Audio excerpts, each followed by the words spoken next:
Ça c'est neuf, c'est depuis que j'enseigne. Hein. Clairement, je m'étais jamais posé la question de à quoi ça servait la culture. C'était évident. Moi je sentais que la culture ça me faisait vivre. Je suis désolée, je reviens à cette expression, mais non, vous n'avez pas... la culture ça me fait vivre, c'est ce qui me passionne. Moi j'adore vivre la culture, c'est ce qui me fait vivre, ça me passionne, je l'ai dans la peau. Oui, c'est vraiment ça. Et puis depuis que j'enseigne, je vois bien qu'il y a des gens qui vivent pas comme moi, aussi bêtes que ça, et que même il y a une grande majorité de gens qui vivent pas comme moi en fait. Parce alors, que ça fait quoi? Ça m'interroge dans ma pratique surtout parce que je me dis, moi j'essaye, en tant que prof de français, on a un peu cette image d'Épinal du prof de français qui va réussir à transmettre la littérature et tous ses élèves vont se mettre à vivre de littérature à l'unisson du prof de français. Oui, ça arrive à peu près 20 minutes par an, c'est déjà très bien, hein, mais ça arrive 20 minutes par an et concrètement les élèves ils font du français parce que il faut faire du français et alors pourquoi prendre une série STMG qui, a priori, même si ça peut être des clichés, peut paraître parmi les plus loin de cette Alors là, culture. on arrive à la deuxième chose qui me fait vivre, c'est que la deuxième chose qui me fait vivre, c'est pas que la littérature, c'est l'éducation. C'est-à-dire que moi, ce que j'aime, c'est vraiment être avec les... être avec les jeunes, être avec les élèves. Et du coup, quand on est face à une première générale, c'est trop facile presque, c'est-à-dire qu'ils sont réceptifs, ils sont sur un terrain que je maîtrise, qu'ils maîtrisent, ils sont de bonne volonté, voilà. Les STMG, ce que j'aime, c'est qu'ils détestent le français, ils détestent le prof, ils détestent l'école, ils détestent tout. Et du coup, arriver à les retourner, arriver à leur montrer que ça peut être intéressant, arriver à leur montrer que c'est pas forcément l'idée qu'ils en ont, ça c'est mon grand bonheur de tous les jours. Je dis pas que ça marche tous les jours, hein, mais simplement, c'est voilà, aller sur leur terrain, aller les chercher sur leur terrain et leur montrer que ça peut, on en revient à la même chose, hein, aller leur montrer que ça peut leur donner, ça peut leur apporter quelque chose en fait, aussi simple que ça.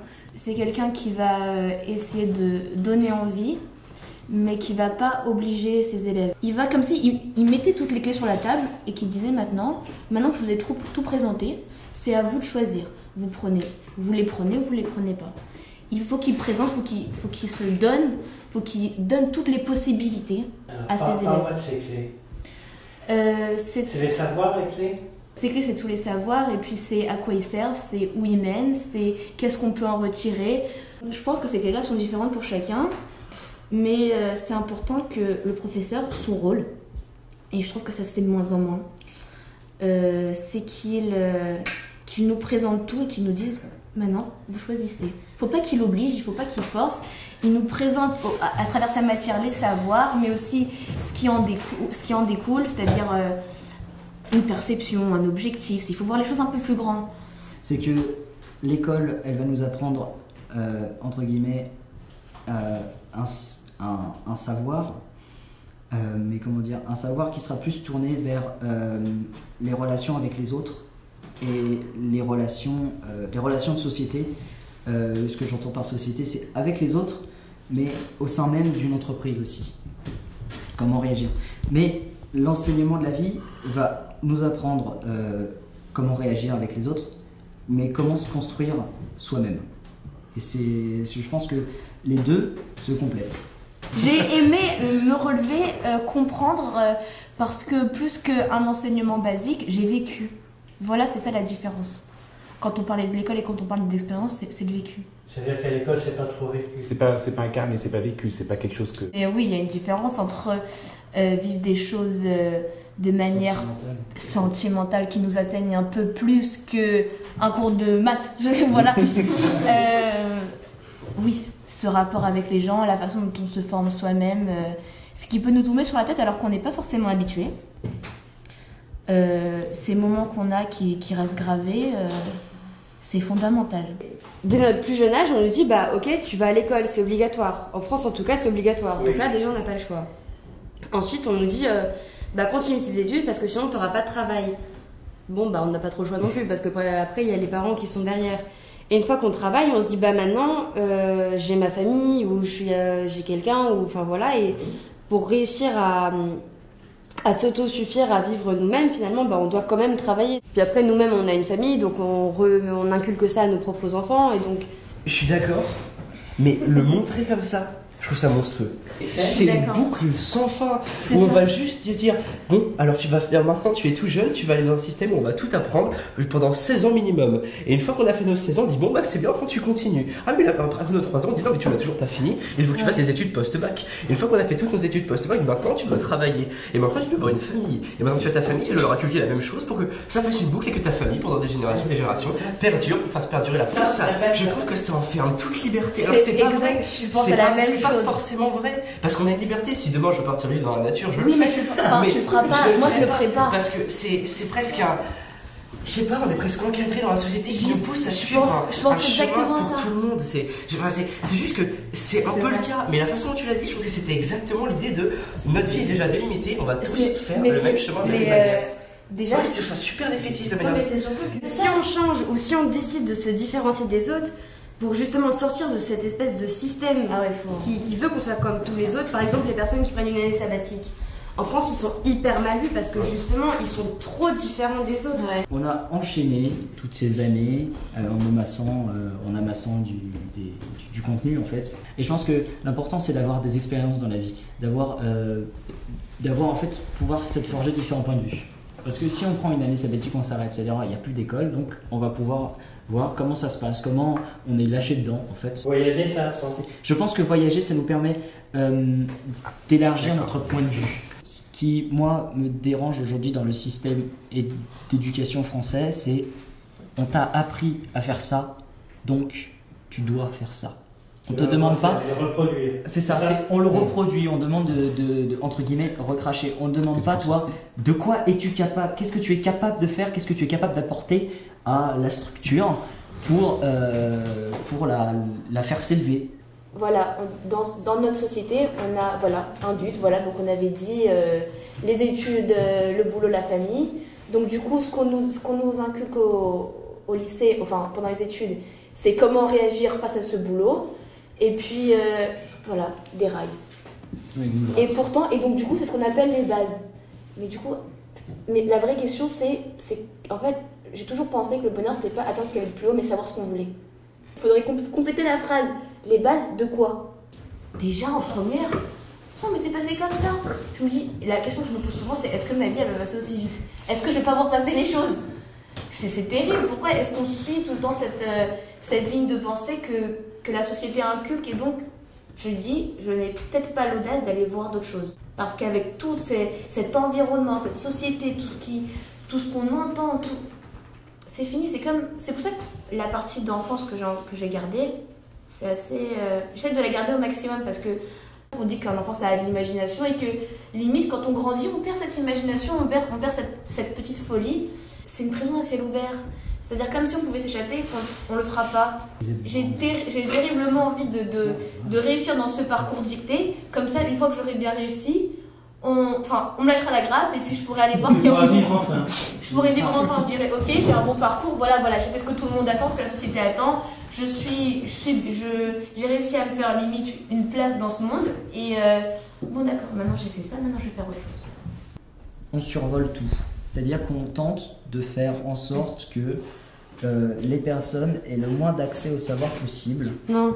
Pour qu'ils continuent à suivre ce moule de société. Voilà. Non, Moi, perso, je le perçois comme ça. Non, je te comprends. Mais en fait, le truc, c'est que t'apprends au primaire, ce qu'ils appellent les bases. Bon, après, faut revoir, mais voilà. Après, au collège, tous les ans, t'apprends des choses. T'apprends en 6e quelque chose. En 5e, ils te disent, on revoit ce qu'on a vu en 6e et on voit de nouvelles versions. Ouais. En 4e, ils te disent pareil, on revoit ce qu'on a vu en 5e et on apprend de nouvelles choses, etc. Et ça tous les ans. Ce qui fait qu'au collège, t'as appris des choses. Et au lycée, tu te retrouves à recreuser dans tes vieux cours, à revoir pendant 3 ans d'affilée des choses que tu as vues pendant déjà 2 ans. Vécu, là. Je suis d'accord. Ah oui, mais ça devient très... Ça devient quoi? Lourd. C'est la 3e année d'affilée qu'on voit la Première Guerre, la Deuxième Guerre mondiale, les régimes totalitaires, etc. D'un côté, c'est bien parce que quand on nous dit oui, vous devez avoir des souvenirs, au final, il y a personne qui se souvient de rien parce que quand on demande une date, il y a tout le monde qui confond tout. Donc d'un côté, c'est bien de revoir. Mais de l'autre, on se dit mince, ça fait quand même 3 ans qu'on voit ça. C'est frustrant en fait pour l'élève. Je crois que pour moi, c'est la matière qui est le plus mal apprise, la langue.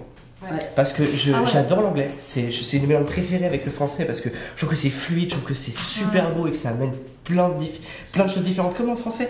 Mais franchement, là je suis en train de voir en anglais la route. Et la façon dont en Amérique les routes. Enfin, je suis en première. Qui parmi les gens qui fait le programme s'est dit, je pense que faire étudier les routes américaines c'est une bonne chose. Parce que c'est inintéressant au possible. La qualité du ciment. Oui, parce que parfois on voit dans le livre un petit passage sur James Dean. Et là on peut partir sur les routes, mais sur le cinéma, sur un esprit qu'avaient les jeunes à une certaine époque en Amérique. Et là on peut partir sur plein de sujets, sur une sociologie, une psychologie et plein de trucs. Mais on s'arrête la route 66. Tu dis que tu t'es arrêté simplement à la route 66. Mais c'est ce que tu soulèverais comme problème, c'est que t'as pas été assez dans les détails en fait. C'est que on n'a pas pris la liberté d'aller plus loin. Moi, ce que je trouve assez extraordinaire dans la génération que j'accompagne maintenant, parce que j'aurais peut-être dit la même chose il y a pas si longtemps que ça. Je trouve qu'il y a vraiment quelque chose qui a bougé, puis c'est peut-être aussi le lieu dans lequel je travaille aujourd'hui, la population que je rejoins. Donc je me garderais bien de faire une généralité, mais j'ai été étonné d'avoir devant moi des jeunes, relativement jeunes, jeunes dans leur apparence, dans leur goût, bien ancrés dans la culture la culture d'aujourd'hui, voilà, des vrais jeunes, bien presque de caricaturaux, voilà, plutôt pas mal, en plus ils ont de la chance, ils sont bien, ils sont en forme, ils sont en santé, ils sont intelligents, mais je les ai trouvés terriblement désabusés par rapport à l'école, et surtout, ce qui m'a vraiment étonné, vraiment en seconde, parce que je n'avais pas enseigné pendant 10 ans en lycée, c'est-à-dire que des gens qui ont traversé le collège avec un niveau plutôt bon de réussite et qui, en fin de compte, n'avaient rien compris à ce qu'ils avaient appris. Et là, ça a été vraiment quelque chose qui, moi, je me suis dit, au début, ça m'a même affecté fortement, en disant, mais quel gaspillage, quoi. Passer autant d'années à l'école,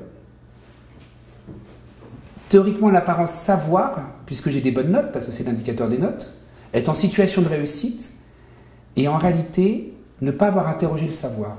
Ils sont tellement désabusés, où ils disent on a accumulé des choses, on fait plaisir, alors que quand on les met en situation, qu'on les stimule, eh bien, ils se rendent compte qu'ils comprennent plein de choses, qu'ils ont plein de références et qu'ils savent plein de choses.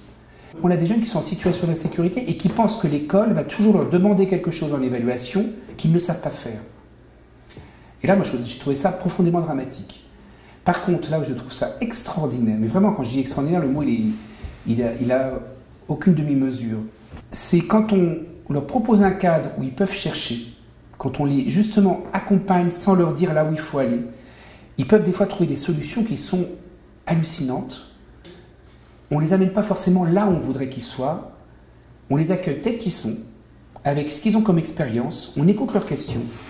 Mais on est là aussi pour injecter des choses au fur et à mesure. Alors ça peut être à un moment donné une référence, un savoir, ça peut être une notion, mais ça peut être aussi à un moment donné une méthode, ça peut être un outil technique ou pratique, mais pas dans l'attente d'un produit fini absolu. Et surtout ne pas s'intéresser au produit lui-même. Alors bien sûr la vidéo on l'avait épatée, ce qui m'intéresse c'est surtout le discours qu'ils ont sur cette vidéo. Je me dis, j'aime bien, franchement, j'aime bien avoir tout sous contrôle. J'aime me dire, je gère ça. Quand il y a quelque chose qui m'est inconnu, je réagis, je me dis, alors comment ça va se passer maintenant? Et forcément, j'ai une appréhension. Et puis c'est vrai que c'est aussi un mélange d'excitation parce qu'on peut se dire, comment je vais y réagir? Et c'est une espèce de choc émotionnel entre plusieurs émotions qui font assez peur et qui sont assez excitantes. Et c'est ce qui fait que c'est très enrichissant. Du coup, c'est l'idée de voyager, mais surtout d'aller voir autre chose, de se détacher de ce qu'on a l'habitude.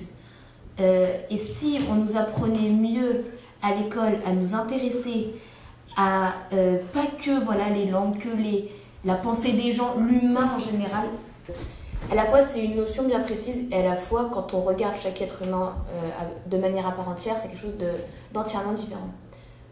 Je dis ça et à la fois quand on me dit pour toi ce serait quoi qu'on devrait enseigner, j'en ai absolument aucune idée parce que c'est une notion tellement grande, on voudrait avoir tellement de choses, on voudrait tellement connaître. Moi j'aime cette notion d'ambition d'aller plus loin, cet inconnu qui fait à la fois si peur et qui est si excitant et je sais pas comment on pourrait nous l'enseigner pour que ça fasse moins peur. Je pense qu'en fait la vie et cet inconnu en fait c'est comme si plusieurs fragments ça venait à chaque fois s'ajouter à un tout. que ce soit l'école qui en fait partie, nos relations avec les gens, les familles, les amis, c'est comme si il y avait un fil et qu'à chaque fois, chaque expérience était une perle et qu'à la fin, on se formait un bracelet. C'est très bizarre.